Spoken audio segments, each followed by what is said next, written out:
এই রোজা আছে হুজুর চুরি করলে উজু থাকে চুরি কি কেউ আমি মসজিদে আইছি হুজুর চুরি লেগেছি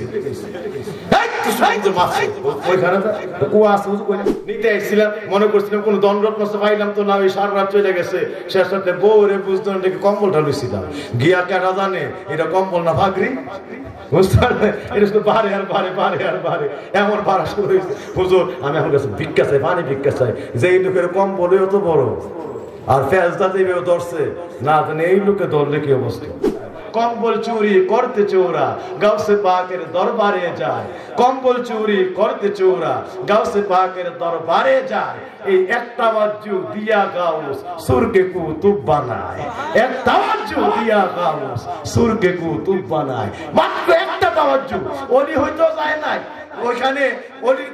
খানকায় মোরাকাবা করতে যায় নাই, গেছিল সারাদিন অলির দরবার, মানুষ আসে যায়, না জানি কি ধনরত্ন থাকতে পারে, গিয়া দেখে কিচ্ছু নাই। একদম একটু বদনা উজু করার ব্যবস্থা, একটু জিরা কুলুপ আর মেসওয়াক রাখা, কিচ্ছু পাইলাম না। অলির খানকায় সারা রাত ঘুরে কাটাইলাম, চতুর্দিকে কোন সময় ঢুকা যায় মানুষ মানুষ, শেষ রাতে মানুষ বিদায় ঢুকলাম, কিচ্ছুই পাইলাম না। তো বউটা তো গেলে মারবো, সারা রাত্রে কই কাটাইনি, বউটার তো বুঝ দেওয়া লাগে, তো কি করি, অলির একটা কম্বল দেখা যায়, এই কম্বলটাই বুঝতে দিতে পারবো, খালি আইসি না, একটা কম্বল আছে, বুঝতে পারছেন? এই মনে করে আল্লাহর ওলির দরবার থেকে খানকা থেকে কম্বলটা ওরা মনে করছে আমার কম্বল লয়ে বাইরে গেছে, গিয়া দেখে এটা কম্বল না, আমি কি বলে কোনো মাফলার নিয়ে এলাম কর না, আরে কি ওলির ভাগরি নিয়ে এলাম নাকি কর না, তো মাফলার না চাদর আনলাম নাকি, এমন না, কম্বল ওই মোটা মোটা সোজা দেখা যায়, কিন্তু যতই যা রবারের মতো বাড়ে, এটা সে যতই যা এটা বাড়ে, ওলির একদম খানকা আর তার হাত পর্যন্ত টানা বেশি। শেষ পর্যন্ত কম্বল আমার বাবার কম্বল লাগতো না, বউর বুঝতো না কেন কম্বলে ফালাইতে, এই মনে করে কম্বল ঢিল মারছে। এবার কম্বল এমন ফেস দিয়া ধরছে, কম্বলকে ছাড়লে কি এবার কম্বল তো চুরে ছাড়ে, ঠিক না? ঠিক, কম্বল ছাড়তে চায় কিন্তু কম্বল চুরে রে ছাড়ে না, তাই না নিয়ে ওলির দরবার ঢুকাইছে কম্বল ফেস দিয়ে। আর আল্লাহর গায়ে গিরে হুজুর মাফ করে, আমি জীবনে এই ঘটনা দেখছি না, নিতে আসছিলাম, মনে করছিলাম কোন দণ্ডরত্ন পাইলাম তো না, ওই সারা রাত চলে গেছে। শেষ রাতে বউরে বুঝতে কম্বলটা লুইছিলাম, গিয়া কেনা জানে এটা কম্বল না ভাগরি, বুঝতে পারলে এটা শুধু বাড়ে আর বাড়ে বাড়ে আর বাড়ে, এমন বাড়া শুরু হয়েছে। হুজুর আমি আমার কাছে ভিক্ষা চাই, পানি ভিক্ষা চাই, যে এই লোকের কম্বলে অত বড় আর ফেজদা দেবেও ধরছে না, জানে এই লোকে ধরলে কি অবস্থা। সুবহানাল্লাহ, ভিক্ষা চাই হুজুর আপনি আমার দয়া কইরা আমার মাফ করে, জীবনে আমি আর আপনার খানকার কাছে দিয়ে হইতাম না। এমন সময় সারা পৃথিবীর ওলি হযরতে, সারা পৃথিবীর ওলি হযরতে খিজির আলাইহিস সালাম সালাম দিয়া খানকার ভিতরে ঢুকে গেলেন। গভীর রজনীতে হুজুর আব্দুল কাদের জিলানীকে বললেন, ও সুলতানুল আউলিয়া,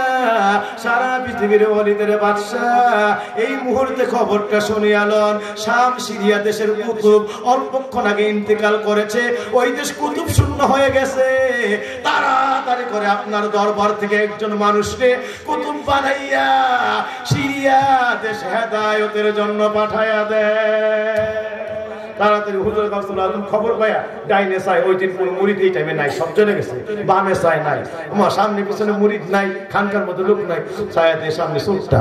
ভাইরে খিজির আসল কয় সিরিয়া দেশে কুতুব মারা গেছে। তখন এই মুহূর্তে একটু বলি বানায় ফাটাই দিতাম, এই হুজুর আছে, হুজুর চুরি করলে হুজুর থাকে,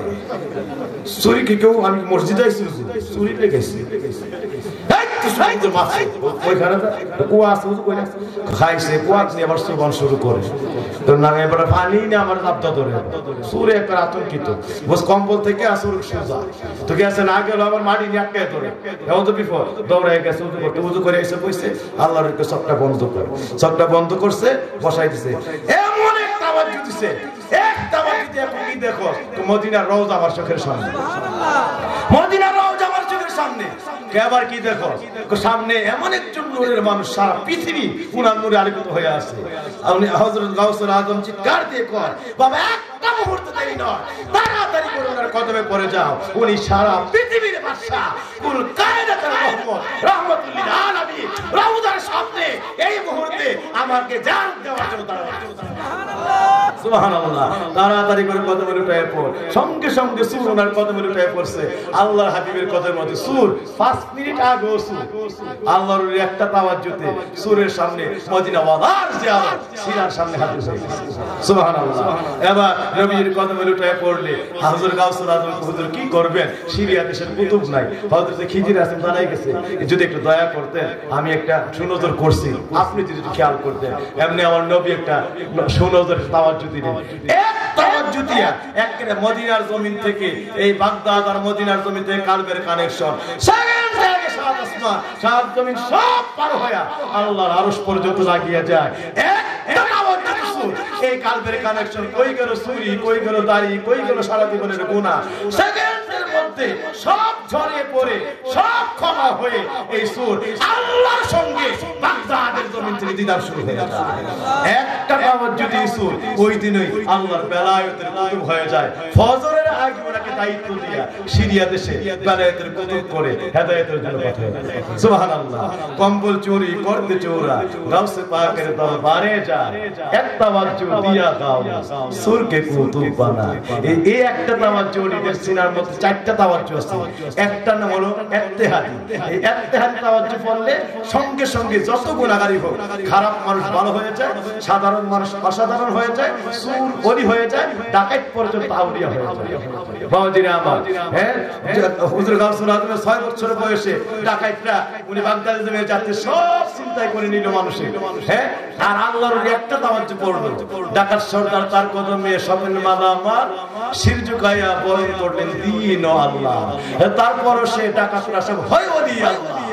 তারপরও সে দর্শকরা সব হয় বলি আল্লাহ যেজন গাউসুল আজম সেজন বাগদাদ ওয়ালা সুতরাং বাবাজিরা আমার একটা পরশে 60 জন ডাকাত জায়গার মধ্যে সব ওলি হয়ে যায় আর ডাকাইতের সর্দার গোটা বিশ্বের ওই জমিনের আউলিয়া হয়ে সুবহানাল্লাহ সুবহানাল্লাহ আল্লাহ পাক এত বড় দরজার বেলায় কুতুবিয়াতের দরজা দান করে দিয়েছেন আমরা ওলিদের দরবারে যাইতে চাই কি চাই না